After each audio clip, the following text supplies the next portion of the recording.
we're going to decode the differential diagnosis of cerebral palsy. Let's get right into it. So, picture this. A floppy infant is brought into our clinic. The parents are understandably anxious, and everyone's immediate thought is this cerebral palsy? But, Nicola, a floppy infant presents a massive differential diagnosis. We can't just guess, right? We're scientists. We have to systematically decode the clues in front of us to find out what's really going on. First things first, we need to define what we actually mean by floppy. We're talking about hypotonia, which is literally just decreased muscle tone.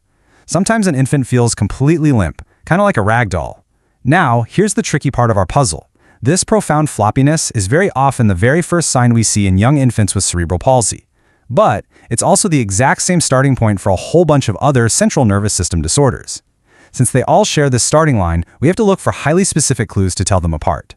To solve this, we need a roadmap. Here are the four main categories of our differential diagnosis: cerebral palsy, which originates in the central nervous system; neuromuscular disorders; genetic disorders; and finally, metabolic disorders. Section 1. Checking the neuromuscular wiring. Nicola, you know a thing or two about circuits, right? So how do we tell if the glitch is in the central control station, the brain, or out there in the peripheral wires? Well, if the fault is neuromuscular, we're going to see a drop in those electrical impulses. Clinically, that means diminished deep tendon reflexes. The infant will show profound weakness, sometimes even completely lacking basic infantile reflexes. Plus, a positive family history is an absolutely massive clue here. If you see these signs, they point squarely away from cerebral palsy and tell you there's a fault in the peripheral neuromuscular wiring. Section 2. Genetic blueprints and clues. For what if those peripheral wires are totally fine and it's the fundamental blueprint itself that's altered? In these cases, we're usually looking for dysmorphic features.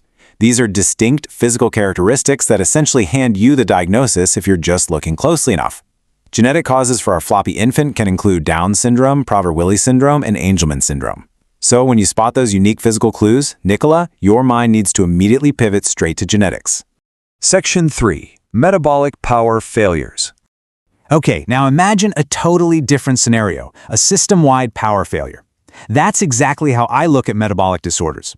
They can strike the infant's biological engine at practically any age, often super abruptly, totally shutting down the energy supply that the brain needs. And here's what's truly deceitful about them. These metabolic power failures can actually mimic the exact dystonia and spasticity you'd expect to see in cerebral palsy. Conditions like mitochondrial disorders, glutaric aciduria type 1, or Lesch-Nyhan syndrome are notorious for this, but they always come with distinct red flags. We're talking acute, unexplained encephalopathy, metabolic acidosis, hypoglycemia, or hepatic and cardiac involvement.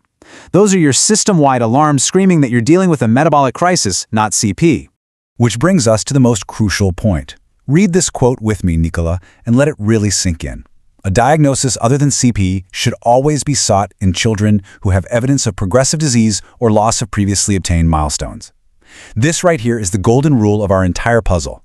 Cerebral palsy is fundamentally a static, non-progressive condition caused by a single static brain lesion. If you see a child actually losing milestones they once had, if the disease is actively marching forward, the universe is telling you loud and clear, this is definitely not cerebral palsy. As we wrap up our explainer today, I want to leave you with a bit of a challenge, Nicola, and that goes for all of you watching at home too.